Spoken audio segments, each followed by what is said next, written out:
Hello, welcome back, everyone. We have the Science is the New Religion script today, and it is our second session we're doing on the 9th of March, 2024. And Michael's with me in Germany, and he is ready to deliver the payload, Michael. Yeah, session 23 already. My, all this long stuff again. Yeah, last time we talked about the Antarctica. Now we talk about the Antarctica. Because the Antarctica is south of South America, and yeah, we have not finished the Antarctica yet. There's much more to come. You see, when the Pope says, for 400 years the Vatican has been advancing scientific inquiry and promoting awareness of how our universe works, and this is not in line with the Bible, that is most interesting part in it, then they admit secretly that they have been in charge with that for more than 400 years. Yeah, so since 1620 something. So what did I do with the Antarctic? Well, there's more to come.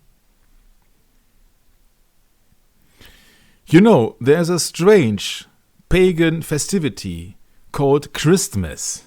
And there's a strange pagan festivity also here in Germany, which is called Nikolaus, which is the name of some pope.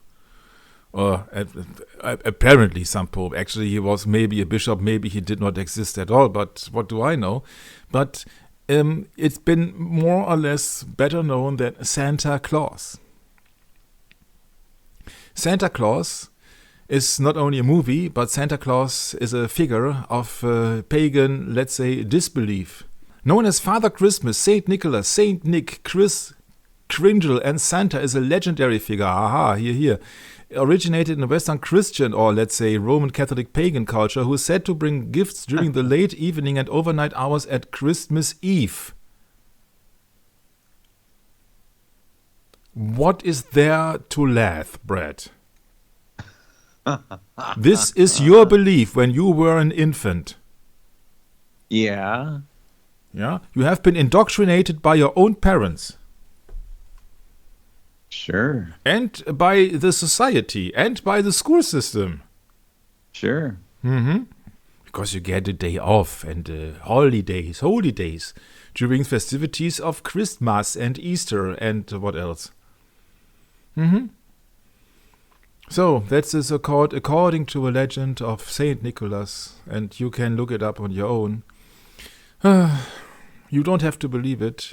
It's just like Father Christmas, the ghost of Christmas. And we know that Jesus Christ has nothing to do with Christmas. Because Jesus Christ has not been born in December. We have talked about that long before. So I'm not going into this, but I just want to share that with you, that we also here in Germany, we have that strange habit of celebrating everything which is of benefit to any material possessions. Yeah, that must be the common ground for every pagan festivity. It must have something to do with sex or must have something to do with money. Then it's okay to celebrate it. Yeah. And even in Germany, it's just much more obvious, because in Germany, I do not know if you got this hilarious figure, Knecht Ruprecht, or the servant Ruprecht, which is then the servant of the Nicholas or Santa. Yeah. So usually Knecht Ruprecht is a dark figure, and he's the evil one. So of course to show here Saint Nicholas in the disguise of a bishop or what else, and this is Knecht Ruprecht, who is just then beating up these children who are disobeying. Yeah. And then of course you got somebody who's been portraying the evil side. Yeah, so that is just distracting people from realizing that actually that Santa is not a saint, and that Santa is just a fairy tale. And we are not doing this, because I think that our listeners know about it. We are just looking to Santa Claus from a quite another perspective. Why? Santa Claus usually comes down with his deers from the North Pole. Everybody so-called knows. Science says it, your parents says it, your school system is educating you with the globe maybe, that Santa is living in the north or at the North Pole. How come?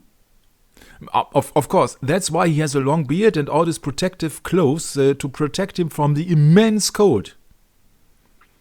Must be the reason.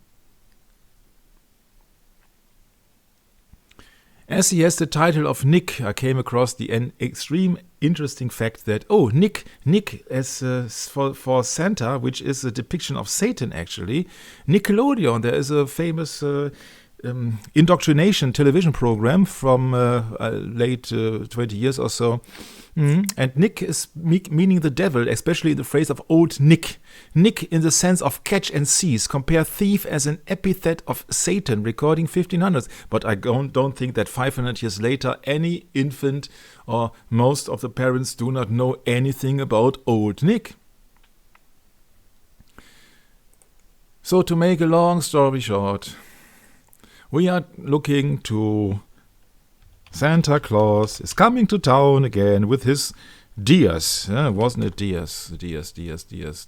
Reindeer, yeah. Reindeers, yeah. Reindeers. Names. Or not names. Or no, coming up with names for that. This must be artificial dumbness here. Yes, I'm just looking for some nice pictures. And then everybody outside can sing and hum some interesting Christmas songs that you have been indoctrinated with. So obviously he's got reindeers because he's coming from the north. You usually don't find reindeers in Brazil.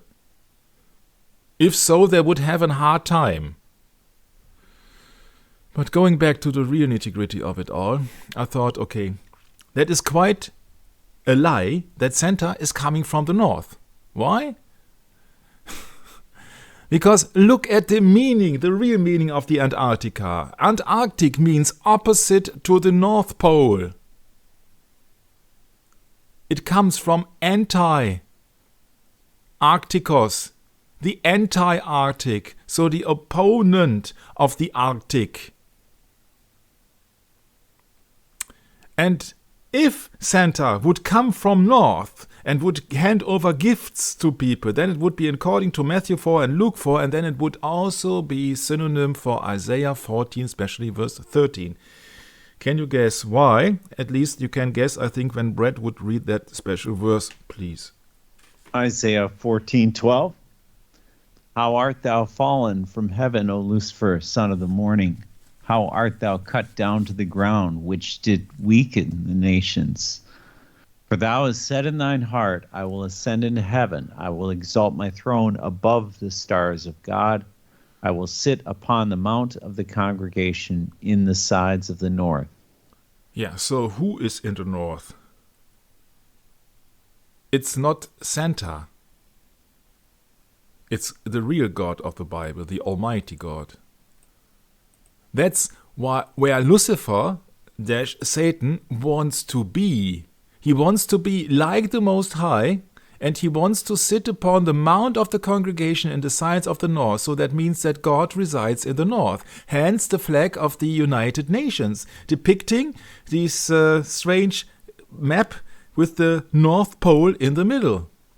So this is the flag, the depiction, the view from God, actually.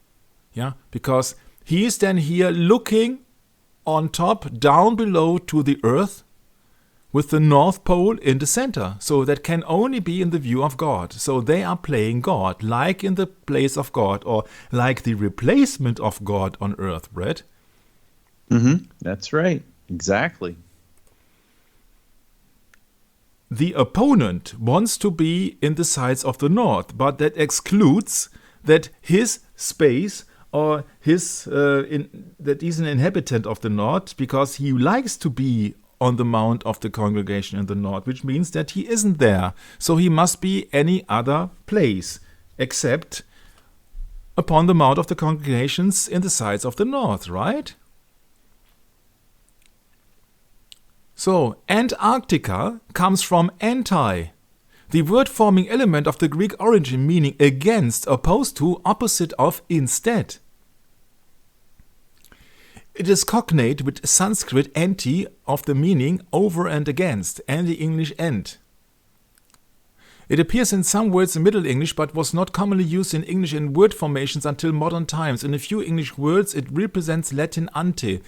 In noun compounds, where it has the sense of opposed to or opposite, like antichrist, anti-communist, the accent remains on the anti. In adjectives, where it retains its old prepositional sense against, opposed to, the accent remains on the older clement, anti-Christian, anti-slavery. So, welcome to Antichrist. The only continent which has anti in its name is Antarctis. And usually, if anti has been used before vowels, it's been shortened to ant. So, it's the Antarctic. That is the opposition to the Arctic, which is the location of the North Pole, or let's say in other words, which is the location of the mount of the congregations and the side of the north, according to Isaiah 14:13. So that if there is any place on earth where you would depict Satan as the opponent of God, it would be the Antarctic. And now you know why there are numerous hilarious conspiration things, ideas, theories, and what else about UFOs and extraterrestrials and hollow earth and all the stuff, to simply deceive the people from the fact that if you believe the Bible, then you know that your opponent is in opposition. So if the God is in the north, then it will logically be located, the location of Satan would be then in the south. So it would be in the anti-Arctic or the anti-north, which means in the south or at the South Pole. But it gets better. You see, everybody talks about a human being as being the so-called Antichrist. Then it is Obama, then it is the president, then it is Trump, then it is the King Charles, or what else. And then people come to the hilarious idea that it is only that pope, and that pope, and that pope is worse than the other pope, and maybe that's the pope to come, or what else. And I don't believe it. The biblical Antichrist would not be depicted only as a man. He has other titles, Brett, correct me please on that, as man of sin. Yes. Yeah, but the Antichrist means the opposer to Christ. So that means that if you look to the Bible, then it is, I think it is in 1 John, where the Bible, at least the King James Bible, speaks about that the spirit of Antichrist is already in the world.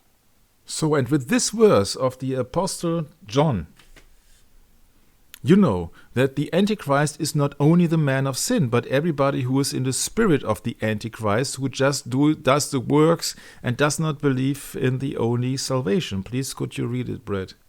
Or at least Sure. maybe we should read the first three. Yeah, that's what I was going to say, at least from two. Yeah. From one, beloved, believe not every spirit, but try the spirits, whether they are of God, because many false prophets are gone out into the world. Hereby know that the Spirit of God. Hereby know ye the Spirit of God. Every spirit that confesseth that Jesus Christ is come in the flesh is of God. And every spirit that confesseth not that Jesus Christ is come in the flesh is not of God. And this is that spirit of Antichrist, whereof ye have heard that it should come, and even now already it is in the world. Meaning that the spirit of Antichrist was in this world when Jesus Christ was walking on this earth. That is long before any bishop of Rome or any pope has ever appeared. So to sum it up, if you want to have a firm location, then you would look to the south and especially to the South Pole in any kind of a map. Does not differ if you look it on this or that map, but you have to understand that also the Antichrist depicting one man is simply a deception, because here the Bible speaks of the spirit of Antichrist, which has entered the world from long ago. And if you compare that with John 8:44, that Jesus says to the Jews who did not believe in him, that you have of your father the devil, he was a liar and a murderer from the beginning, you can rightfully, I think, assume that it is the spirit of Satan, which is equivalent to the spirit of Antichrist, which means that the spirit of Satan is in this world since the fall of mankind in the Garden of Eden. Any comments, Brett, maybe on this? Oh, yeah. Yeah, that's right. I mean, the serpent did his bidding, didn't he? I mean... Yeah, I don't think that it's fair to limit an antichrist to a man, to an organization, or simply to a location on the south. You see, that is a general problem that we have only two lines, the righteous line and the unrighteous line. And the unrighteous line, the light of Cain, is the people who have been possessed, let's say it this way, with the spirit of Antichrist. Well, then there are those that are just simply deceived. Yeah. And that's the thing. We don't know who those people are. Only God knows. We don't know other than what the Bible just told us just now in the 4th chapter of the book of 1 John. Mm-hmm. That very clearly we need to try the spirits. Very clearly. You just directly ask and then you'll know. That's a prolific point, you see, that we are not focusing on the papacy. Because the papacy is exchangeable. People are exchangeable. But well, and this is what I always say, they got an easy job. Mm-hmm. It's really not hard at all, because that's what this world was created to do. Is, as far as I see it, Michael, in the Bible, that the Lord is going to divide his flock from out of the world. And the world, it's destined for failure, isn't it? Hmm. So if we agree on the fact that it is most likely that Satan is in the south, or let's say these spirits are being located in the south, whatever that would mean to you personally, then you know that in this heliocentric sun system model with the so-called spinning ball, the planet Earth, is depicting with two poles.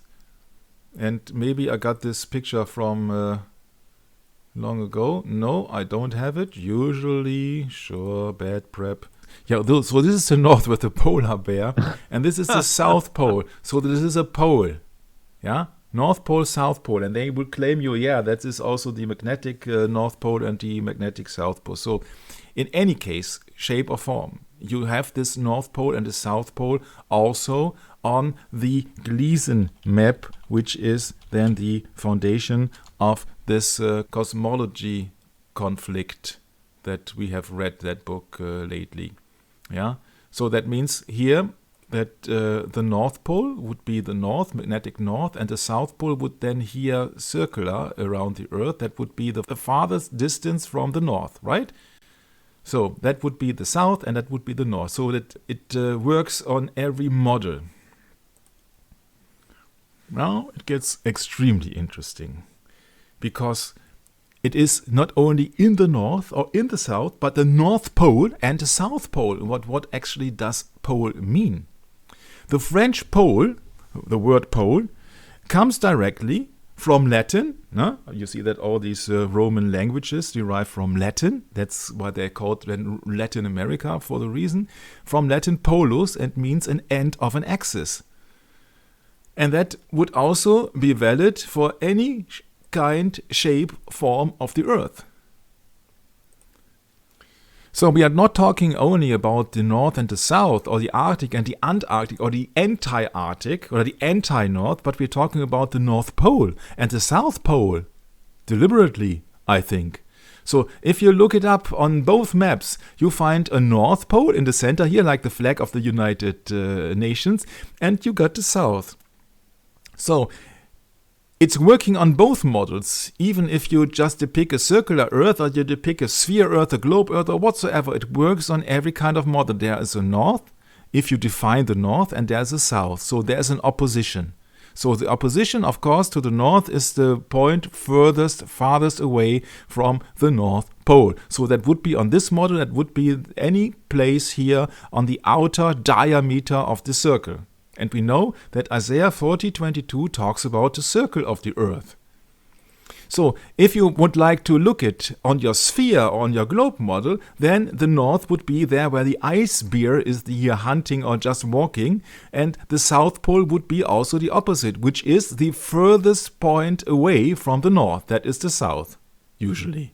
That's funny, Michael. I just thought, why do they have the polar bear on the North Pole and not the South Pole? I mean, they are polar, aren't they? So that's a good question, and could be valid if we come a little bit later to that point, because it has maybe something to do with the fixed stars, but they come with that bear, yeah, maybe. But oh yes, okay, got it.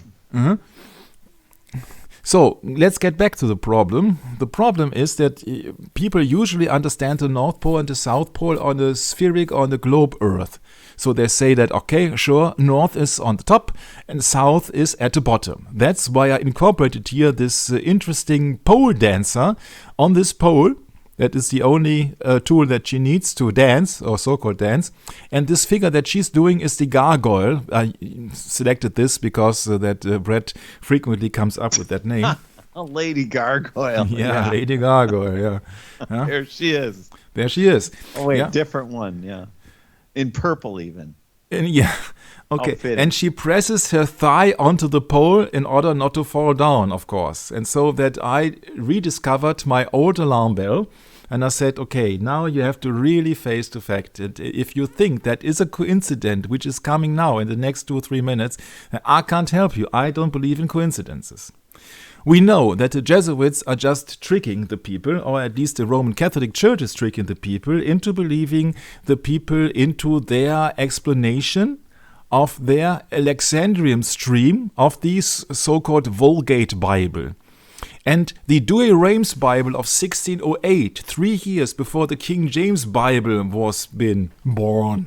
has been published, is not having the correct translation of Isaiah 40:22. That's why I would like to change here the eSword software to Isaiah 40:22, because then we have it in real time and you don't have to believe anything. You can check it if you can use or have installed your eSword software. In Isaiah 40:22, it's been clearly depicted with Hebrews 2:3-9, a circle. It is he that sitteth upon the circle of the earth. And in the very first session of this series of Geo-Logy, we have talked about that we have to take the Bible literally. So they are talking here, or Isaiah actually is talking here, about the circle of the earth. And he's talking about God. Right, Brett? Right. So he's talking about a circle with Hebrew 2:3-9. A circle. And there are other explanations in the cosmology conflict that is just clearly depicting that also a ball has been mentioned, but in another context. So they clearly knew the difference between a ball and the circle. But that's also not the big point. The big point is that the Jesuits are masters of deception. And this is their Douay Rheims Bible, 1608 translation of Isaiah 40:22. And it's been translated as follows. It is he that sitteth upon the globe of the earth. So they exchange the circle with the globe. So they exchange a usual circle with a multi-dimensional sphere. And this is much more closer, of course, than to the globe crucifer as their symbol of world domination. But that's only one hint. Or this is only just one fact. Yeah. So they are just exchanging words, and of course they're exchanging the meaning of the verses. But there is just more to it, because we are not talking about the shape of the earth at the moment. We are talking about the translation errors on purpose.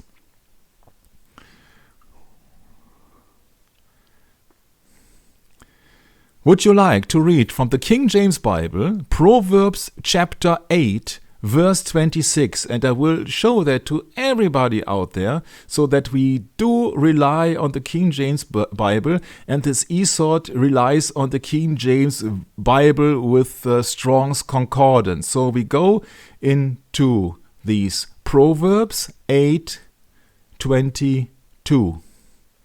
And go ahead. Just That's fine. 8:26. Would you care to read it here? Yes. 8:26. Yes. While as yet he had not made the earth, nor the fields, nor the highest part of the dust of the world. Great. And now I will enlarge that picture here from the Douay Rheims Bible, from that interesting, excellent documentary called Heliosorcery, exposing the occult origins of heliocentrism. I will enlarge it big time.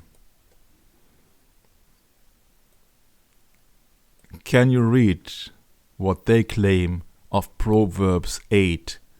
He had not yet made the earth, nor the rivers, nor the poles of the world. Yes, poles of the world. So they did not only exchange the circle with the globe, but they also exchanged the highest parts with the poles. Interesting.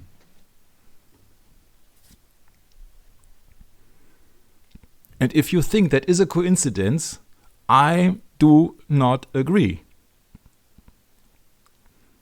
There are not these coincidences, because you can look it up in the eSword software on 8:26, the highest parts. What does it mean in Hebrews 7:2-1-8? From an unused root, apparently meaning to shake the head, whether literally or figuratively, in many applications of place, time, rank, band, beginning, captain, captain, chief. Of course, that would be relating to a so-called person. Company and every man, excellent, first, forefront, head, height, on height, lead, poor, principal, ruler, sum top. I don't see any pole.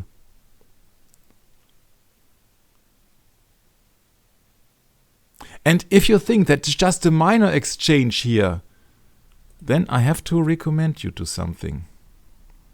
This is a quotation of the book of Rulers of Evil from F. Tapasossi.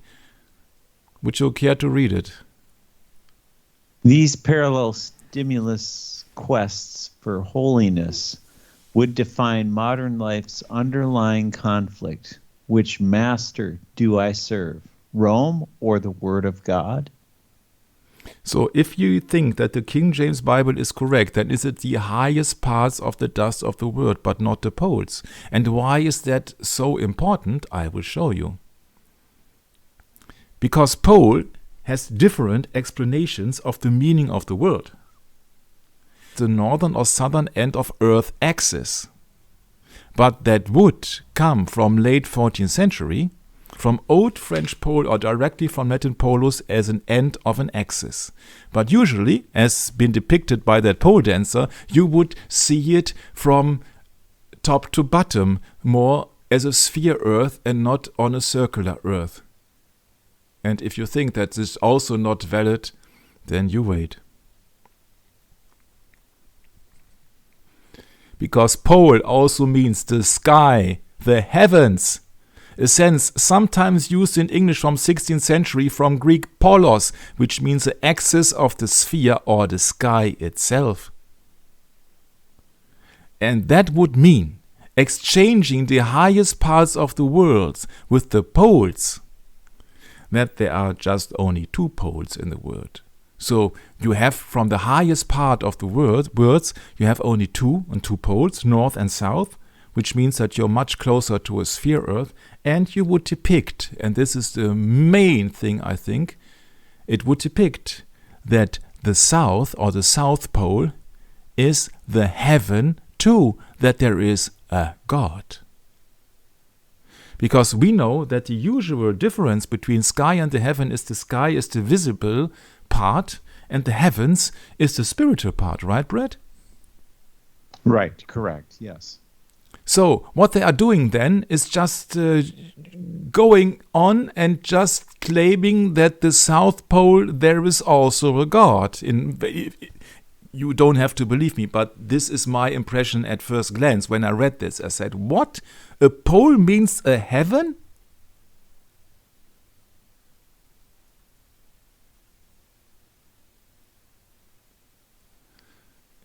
Seeing that they have fabricated the Bible in many, many, many ways, I don't think that is a coincidence. And you will see that beginning with this mess, going to another further mess, you will see that everything turns out to be on par, that it actually fits, at least in a hypothesis that I came across. Originally, principally in reference to the celestial sphere and the fixed points about which by the revolution of the Earth, which is of course immobile, the stars appear to revolve, also sometimes of the terrestrial poles of this world, the 2 points on the Earth's surface which marks the axis of rotation. But there is no axis of rotation on a fixed Earth like in the Bible. So this is a secular explanation which is only valid for people in the secular belief, their preposition, their bias. If there is no axis of rotation, then you don't need a sphere. Because a spinning ball only with 2 poles makes only sense if you depict it as a multidimensional object, obviously. But if the Earth is circular and fixed, there is no sense in looking at rotations, revolutions, because you just been seeing the Earth from a secular standpoint. That's the problem that you have to realize, and that is just a major problem. It's just your own perception what you believe in.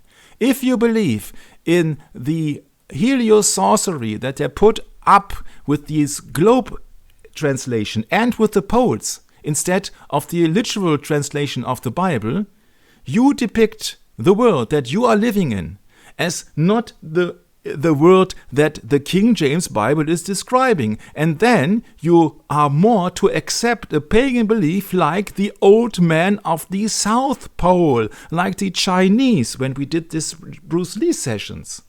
The Chinese myth of the immortal white snake, that there is a special herb of, can you imagine, immortality, guarded by the old man of the South Pole. But the old man of the South Pole could only mean who, Brad? Satan? Satan. And what does Satan says in Genesis 3? Satan in the skies of the serpent. Yep, and the serpent said unto the woman, ye shall not surely die.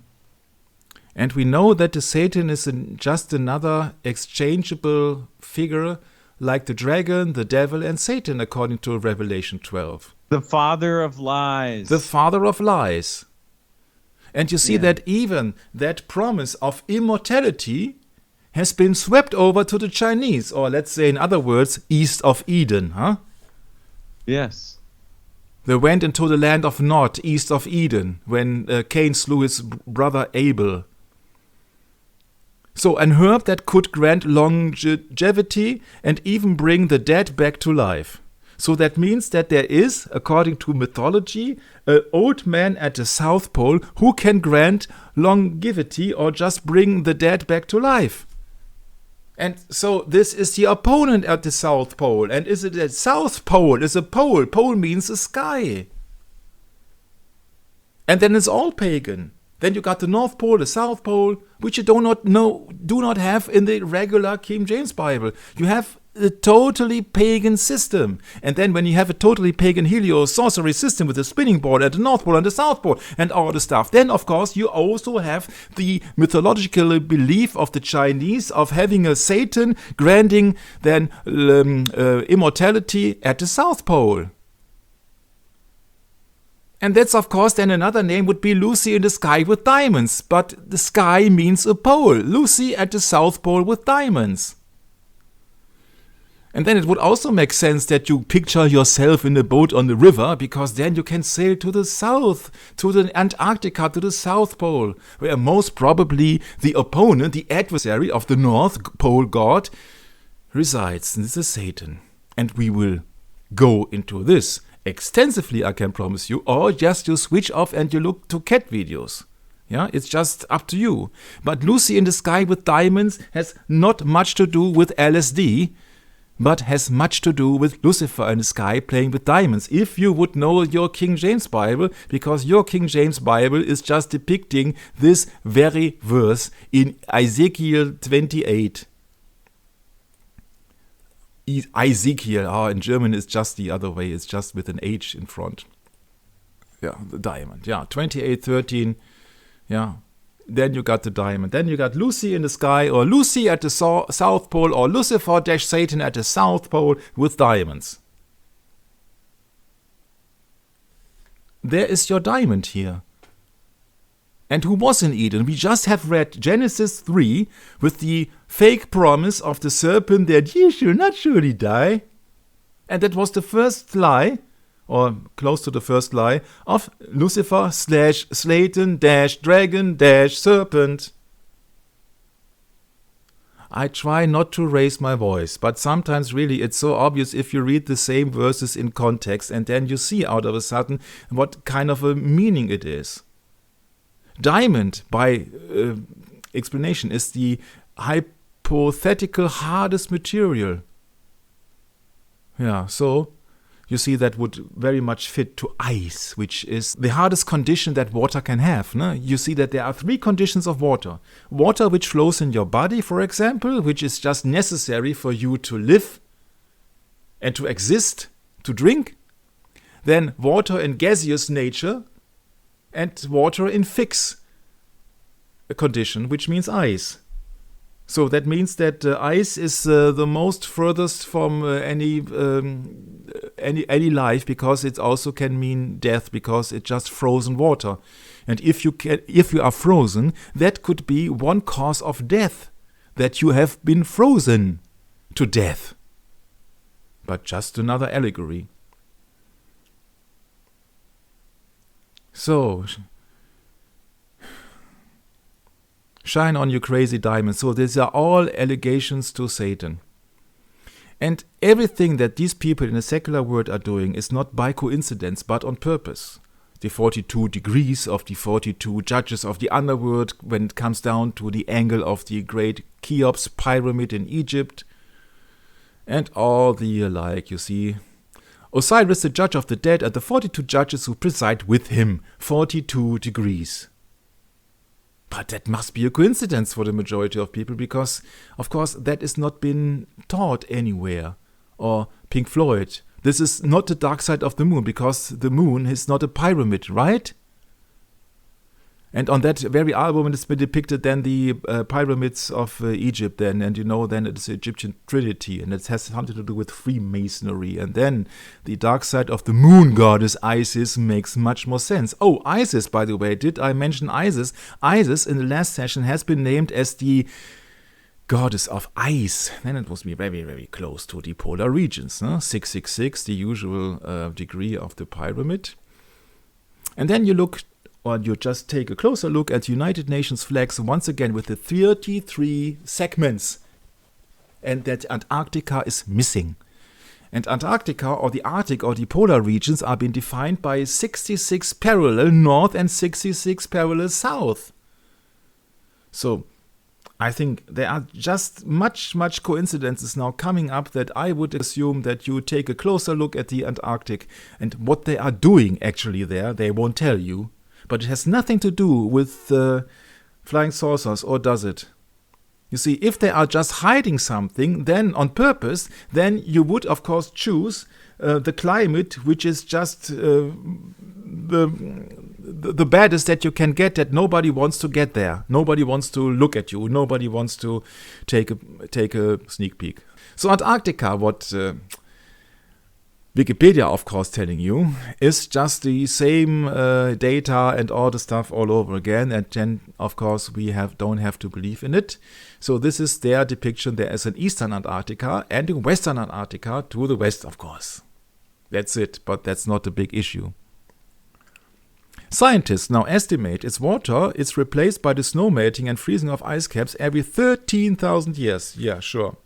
In 1539, the King of Spain, so that means the servant of the Pope, Charles V, created the Governorate of Terra Australis, which encompassed land south of the Strait of Magellan and thus theoretically Antarctica, granting this governorate, or government, to Pedro Sancho de la Hoz, who in 1540 transferred the title to the conquistador Pedro de Valdivia. I said, 1540. Interesting time.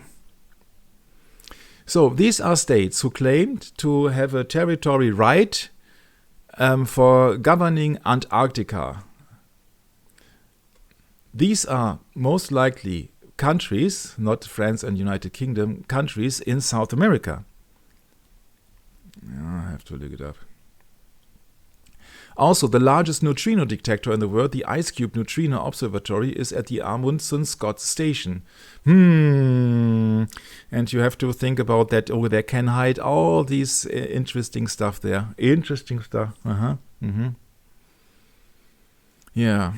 And when there was an explorer called Ross, he discovered Ross Island. And he sailed along a huge wall of ice that was later named the Ross Ice Shelf. And these two mountains, Mount Erebus and Mount Terror, are named after the two ships from his expedition, HMS Erebus and Terror. I said, that is a strange name for a ship, I guess, Terror. But Terror always reminds me on Ezekiel 28, when the Lord says the following about Satan. Yep. All they that know thee among the people shall be astonished at thee. Thou shalt be a terror, and never shalt thou be any more. So this is another hint that there is something to it. So don't believe them for a bit. They are just doing everything for a reason. If you believe that the earth is so as they tell you, I think that you are lost. And not a lost island, but you are totally lost soul. For example, if the Earth core is homogeneous, so it's equal everywhere, from the depth and from the temperature and all the stuff, how would you explain this? In the Antarctica, which is known to be the coldest of all continents, there is a Schirmacher oasis.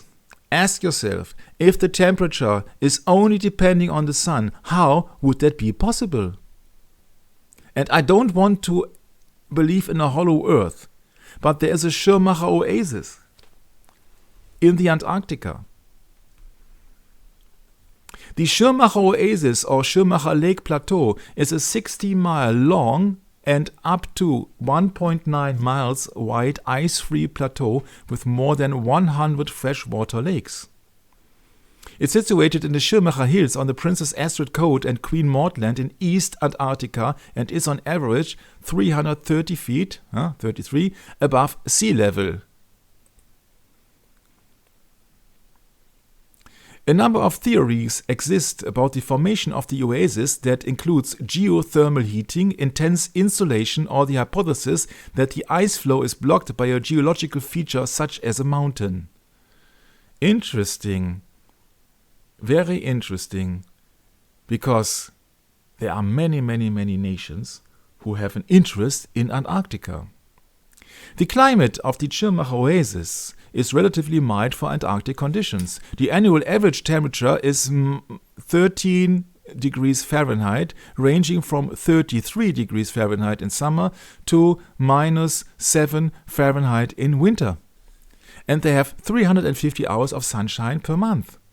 Oh, that's really interesting. So, if they have 350 hours of sunshine per month, that is not only valid for the Schirmacher oasis, but to all other areas, position points on the Antarctic, I guess. So, the sunshine is not the major factor that is that mild of a climate. So there must be other geological factors, and they won't tell us. And I won't go into this. But it's a strange coincidence that there are some places where you can actually live and you have almost the same temperature like in the northern of Russia. Yeah, Schirmacher Oasis comes from a German guy, Schirmacher. I don't want to go into any conspiracy theories. I just want to look at it in a biblical context. 20 years ago, I found a very strange guy called Wolfgang Wiedergut. And he was only reporting about these crop circles around the earth, or let's put it in other words, mainly in the United Kingdom, so in England. And there are many, many people who come with interesting hypotheses about the origin of these corn circles. But the problem is that all these people, they do not think biblically. If you would think biblically, you can solve much mysteries without having the need of big dictionaries or just traveling around the world. You only have to look at symbolism. Can you guess what kind of symbolism I mean, Brad? Sure. Yes, pagan symbolism. You see that 8-pointed star, for example, yeah. So, and then you have to know what it's all about. That it is. You see that usually people think about, oh yeah, this is a signal that aliens visited the Earth, and they left these signs on the crop, so on the corn. But you see that does not make any sense. You see that if you assume UFOs coming from anywhere and they are much more intelligent, why should they not communicate directly, but just to draw these circles in the crop, in the corn? It's so easy. If you look to the Bible, you see that where in the Bible you got an expression if somebody is just working on a field. Obviously, Brett, huh? Isn't it obviously? Isn't it obvious? Obviously, it isn't obvious. Go ahead. Keep going with it, Michael. Oh, yeah. There you go. Sure. Yeah. Cain was working on the field, and you see the old god of the Romans was and of the Greek was Kronos. Yeah, and he is the god of harvest and all the stuff. So if you got a message through crop circles and all the stuff, yeah, that won't be from the righteous line. It's so easy. No. Right, exactly. Yeah. Yep. If they are so developed and intelligent, they don't have to use any crop circles. No. Yeah, and Wolfgang here, he just wanted to explain it also with the book of Revelation and trumpets and seals and all the stuff. Yeah, but you see, that's the problem with it. Yeah, that's where do you start? You see, you would need to understand the Bible, not only to read the Bible, but to understand the Bible. But that is not an easy feat. Either it is meant to be or it is not meant to be. And we cannot help it. You have to ask God for understanding. In the last session, we talked about that woman of revelation. And we know about the second to last session about this Virgin of Quito, the woman of revelation, in the capital city of Ecuador. So, and we know that the church has been depicted as being arrayed with purple and scarlet color, and that the woman is riding the beast. And the woman usually is depicted as a church, at least in the Protestant explanation of the spiritual meaning of that book of Revelation. So far, so good. The problem is now that this word does not understand the word of God. And this word does not understand the spiritual meaning because, as we have read before in 1 John 4:3, the spirit of Antichrist is still in the working and is still here even before the popes arrive. So it is Satan who deludes the minds of the people into believing him instead of the Almighty God. And the first victim he had successfully was, of course, Eve in the Garden of Eden. Yea, as God really said, and you will not surely die. These are the lies of Satan. And Eve fell for it, for whatever reason. But they will not understand the woman as a church, and they will not understand the beast as a ruling system or a government or empire, or what else you would like to come up with. They won't understand it because they don't think spiritually. They think according to the things they see. That's why all these artists like Madonna with the beast within and all the stuff are so successful, because they are just only deceiving the people about the original meaning of all the stuff. So if Madonna is reading here the Bible, and that's what she actually does, and I have not checked it, I'm sorry, I apologize for myself, that I just did not check from which Bible that has been derived from, but for me that was not the big thing. I think much more interesting is the fact that she's just quoting the Bible. So everybody can quote the Bible without being inspired by the Holy Spirit, obviously. That means that the majority of people will understand the woman riding the beast literally, not spiritually.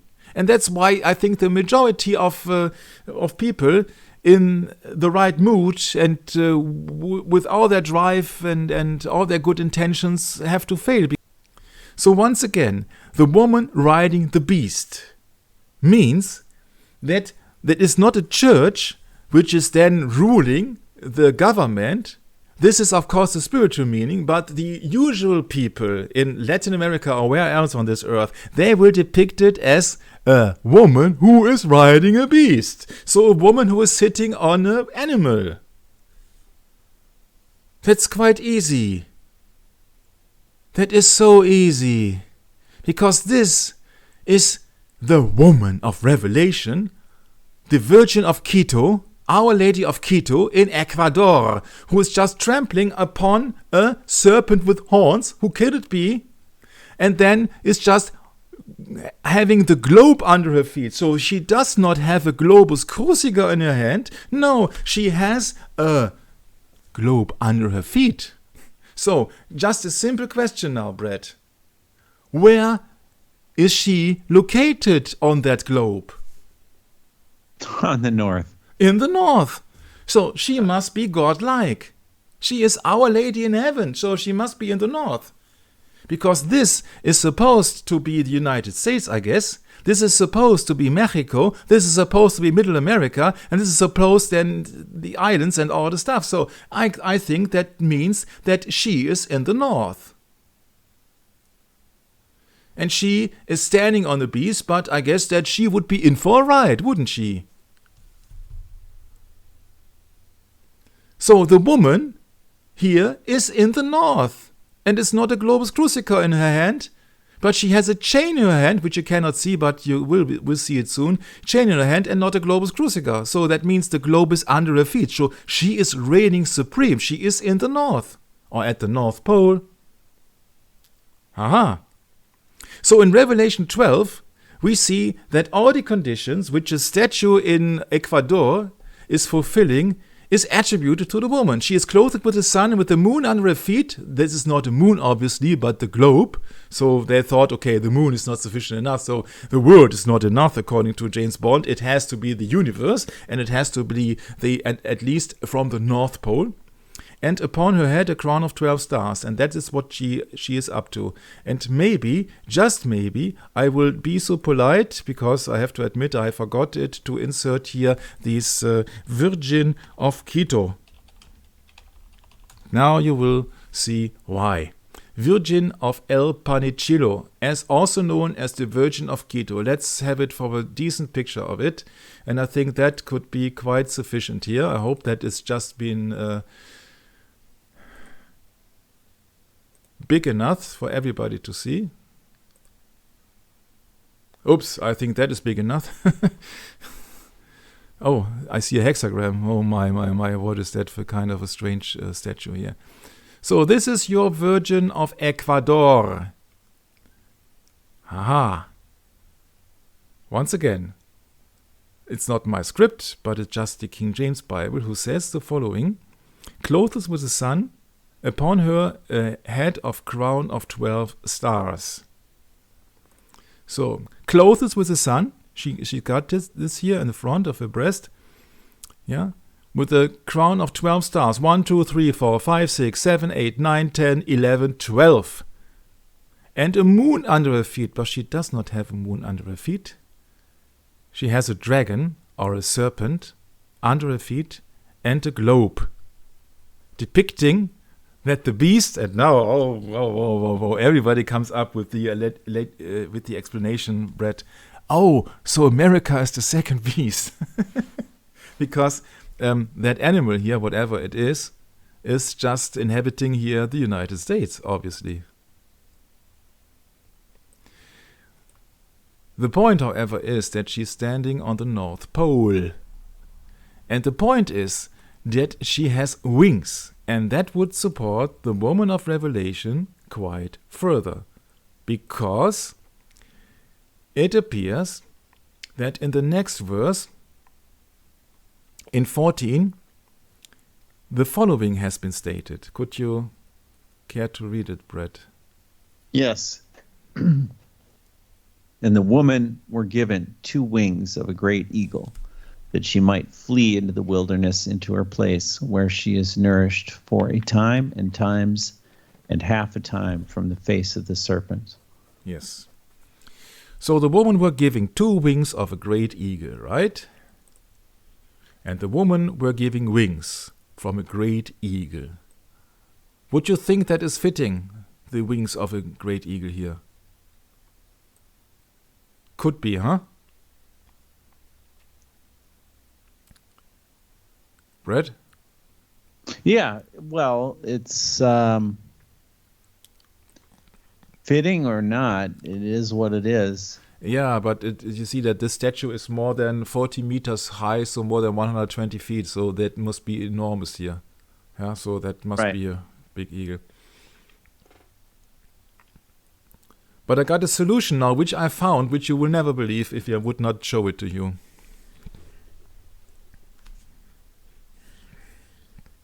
First of all, we take it biblically. To take it biblically, I hope that's big enough for Brett to read the verse 17 and then afterwards Genesis 3:15. Or shall I enlarge it, Brett? Tell me. It's fine. Okay. Okay, and Revelation 12. Forget what chapter. Yeah, 12, verse 17. And the dragon was wroth with the woman, and went to make war with a remnant of her seed, which keep the commandments of God and have the testimony of Jesus Christ. Mm-hmm.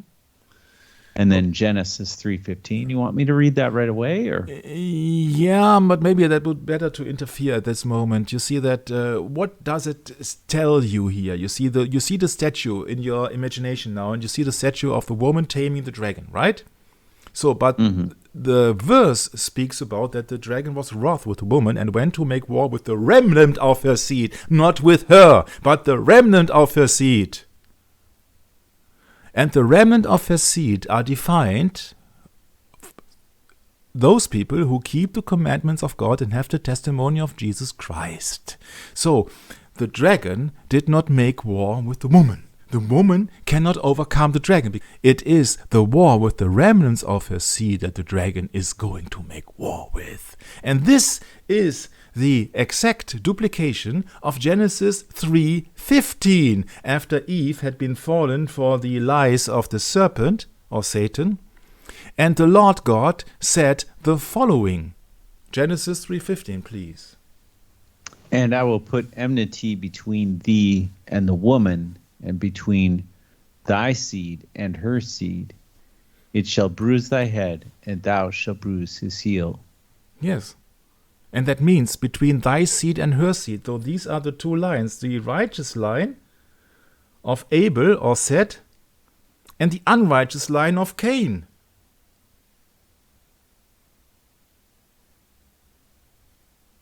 That means the woman of Revelation does not make war with the dragon, because if there is one who does make war with the dragon, that was the Archangel Michael. We talked about this some sessions ago. But now you got here the confirmation in Revelation that it is the war with the remnant of her seed. But in the depiction of the statue of the Lady of Quito, it's been depicted that she overcomes the dragon. Yeah, you see that she has the dragon chained, and this is of course another reference to the angel of the bottomless pit, maybe, or just that he will be chained after all. But that would be the incorrect timeline. And you see, you can make 100 hours of studies around this, but you see that this is just deception, because in the book of Revelation, in that chapter, when we talked about the woman, clothed with the sun and the stars, 12 stars upon her head, is not mentioning a chained dragon. So therefore, the war is between the dragon and the remnant of her seed.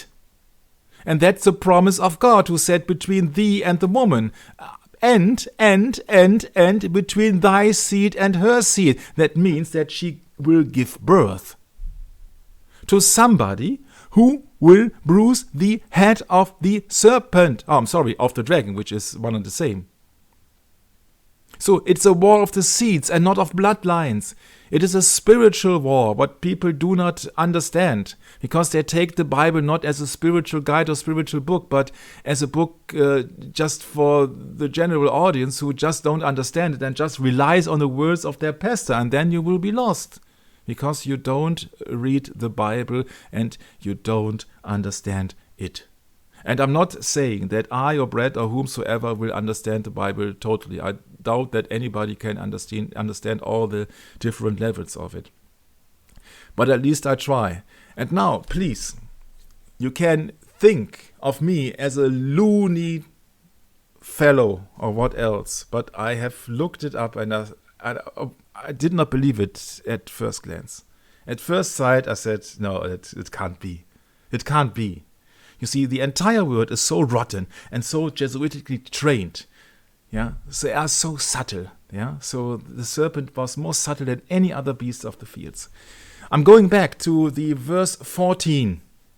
And to the woman were giving 2 wings of a great eagle, that she might flee into the wilderness, into her place, where she is nourished for a time and times and half of time from the face of the serpent.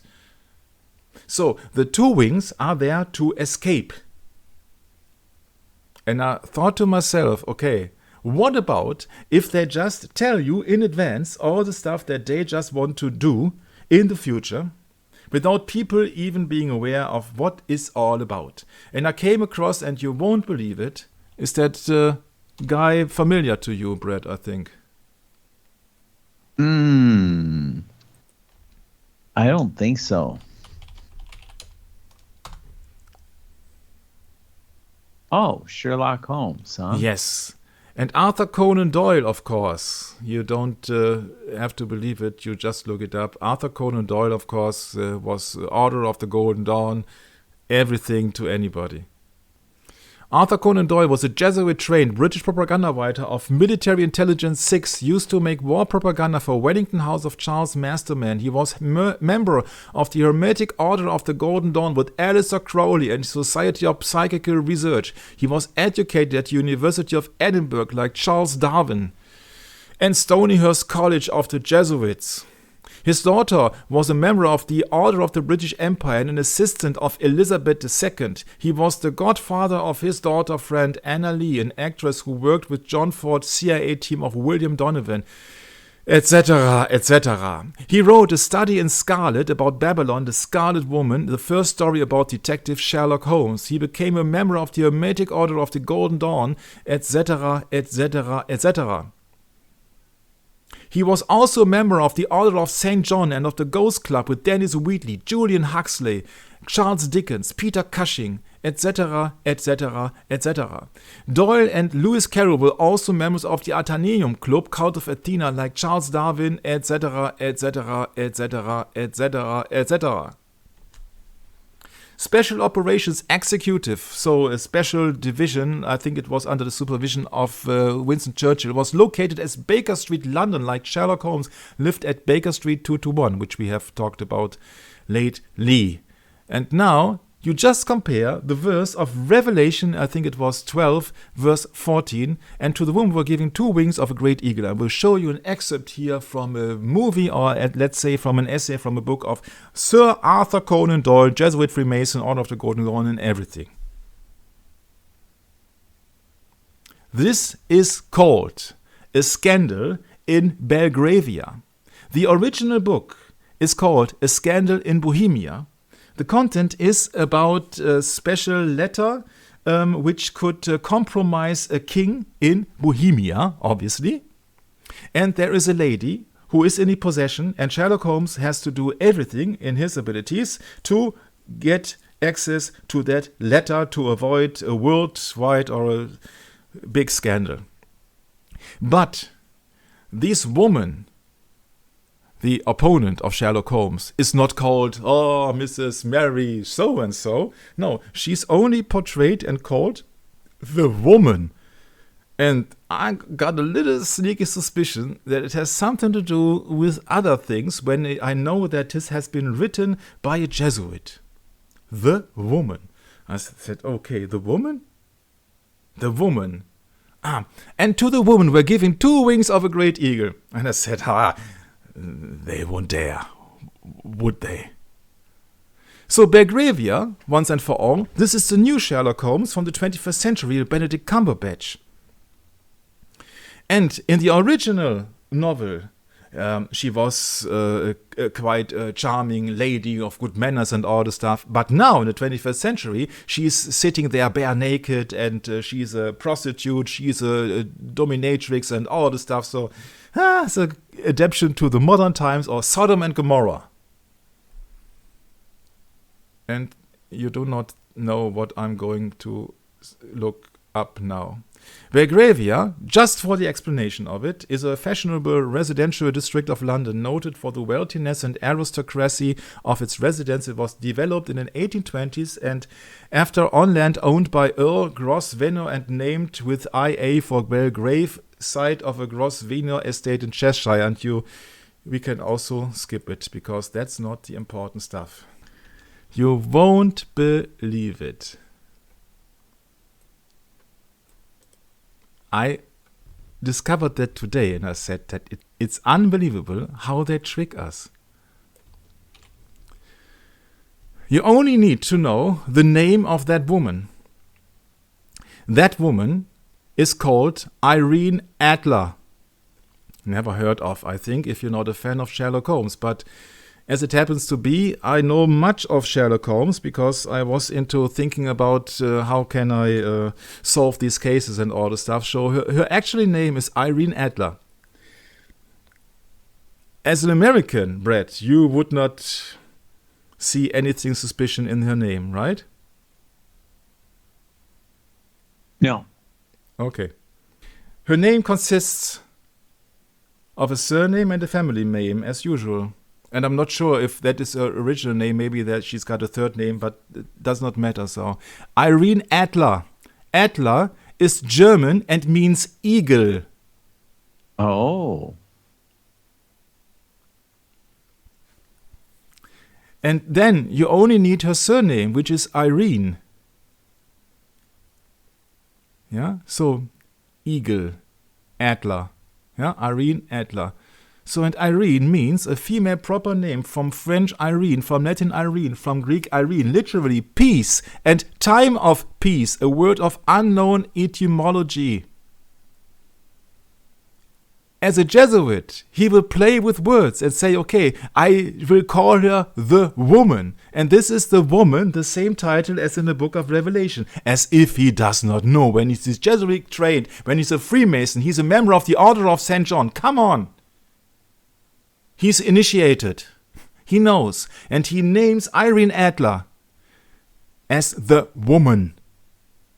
And if you think that's you mean this is a fictitious name in the... Yes. I see. So this is a fictitious name, not the name of the actress. No. The name of the actress is Lara Palmer, or it just depends which Sherlock Holmes movie you are referring to. Interesting. This is the name in the script. Yes. It's the name of the script. Irene Adler, the woman. Yes. The woman were giving 2 wings of a great eagle, and her name is called Peace Eagle, Irene Adler. Nobody knows it in the English room because they don't know what Adler means. And Irene is a name of unknown origin, and it means peace. And then you got out of a sudden by a silly Sherlock Holmes script. So in other words, peace eagle. Yeah, but you got It's then time of peace eagle. you got by a city script of Sherlock Holmes, because you do not know who Arthur Conan Doyle really is. Secret Service agent, Jesuit, Freemason, and Order of St. John. You got the explanation of that statue of the Virgin of Quito. She's been fitted with the eagle's feathers. She got the sun, and also she's a woman of revelation. And they would tell you that she brings world peace. Because only she can tame the evil in this world. Because, you see, also the dragon is sitting on top of the world. But she's on top of the dragon, so she is reigning supreme.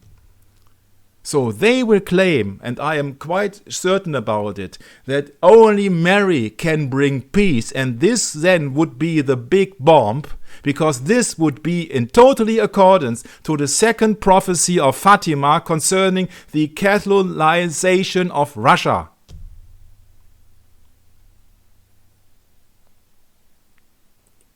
You don't have to agree with my hypothesis, but at least I have arguments for this. The Jesuits are worshipping Virgin Mary. The Sovereign Military of Order is worshipping Mary. The Roman Catholic Church is worshipping Mary. And the Russian Orthodox Church is worshipping Mary. So all the major players are worshipping the Virgin Mary. And she is the only one who has appeared in many, many apparitions in the last decades or centuries even. So they will introduce her as bringer of world peace, or for several reasons. And the book of Sherlock Holmes is just a minor fact, but it sums up to all the research that I have done. You see, there are close to 1,000 pages left, which will substantiate and bring it more into fruition, and you will see it much more clearer than now. But that's what they are depicting here, that she's taming the dragon. So she is supreme, so that you see the whole world will be blessed unto Mary. That is what the popes are actually trying to do for a long period of time. I came across when I looked upon geology, because geology is derived from the word Gaia, which means Mother Earth. And what does the Pope wants to save the planet Earth, Mother Earth? Next time, I can really promise you, I will make much more arguments for this, and you will see there is no coincidence, and there are no by chance, accidentally. It's all a big agenda going on for at least centuries. But you see, you have to keep in mind that the papacy always plays incorrectly. They are quoting the scriptures incorrectly, on purpose, because the majority of people would not understand the real meaning of the Bible, because they are not in the spirit of Christ, they are in the spirit of Antichrist. So they have an interpretation for the people on the Broadway in the spirit of Antichrist, and they will believe it. That's what the book of Revelation also tells. I can't remember now which verse actually. That they believe a lie. Is it in the second Thessalonians? Yep, Second Thessalonians chapter 2. So you see, that's also one very quintessential chapter of the Bible, 2 Thessalonians 2. They will believe a lie. They have always believed a lie. Always. They have always strived to serve other gods, pagan rituals, traditions. Christmas, Easter, Holy Three Kings, the Assumption of Mary. You see, you got more than 1 billion Catholics, if you believe their numbers. And they, by command of their supreme head, their pontiff, so their pope, have to believe that Mary was assumed into heaven, at least since 1950. When the Pope also had 2 times of his authority, the first authority he gave himself in 1870 at the First Vatican Council, and said he has infallibility when he's speaking speaking ex cathedra. And the second time, he was speaking ex cathedra and said in 1950 that it is mandatory to believe in the assumption of the Virgin Mary into heaven. So that must be of utmost importance to the papacy. You don't even have to look up for all these clues if you just follow the agenda or the indoctrination of the papacy. But it's the one and only time when the papacy claims something which did not happen as mandatory, as doctrination, that Mary was assumed into heaven, then Mary, as the bringer of world peace, Irene Adler, the woman, what else, has to come down from heaven to earth. And that's what they will play. I'm totally sure about it. Because you see that, once again, Roman Catholic Church, Russian Orthodox Church, Jesuits, Sovereign Military of Malta, name anybody. All Mary worship. And then you look at the word at the current stage. Thanks for having me. Maybe you like to read this verse or to close it down, Brad, but now I'm just running out of... Oh, yeah, for sure.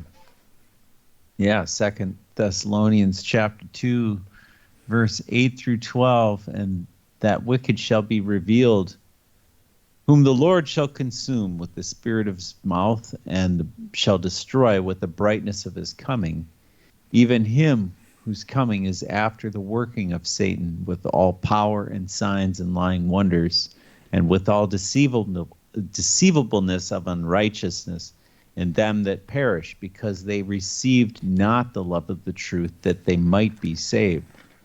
And for this cause God shall send them strong delusion, that they should believe a lie, that they all might be damned, who believed not the truth, but had pleasure in unrighteousness. All right, thanks, Michael. That wraps it up. Yeah, one remark, please. Even him whose coming is after the working of Satan with all power and signs and lying wonders. So you can expect that Jesus Christ will wait after Satan has delivered his big theatrical impressions. I think we are just facing interesting, perilous times. Right. Yes, absolutely correct. God willing, we make it there, right? Mm-hmm. All right. Well, then we say goodbye then, and hope to catch you in the next session.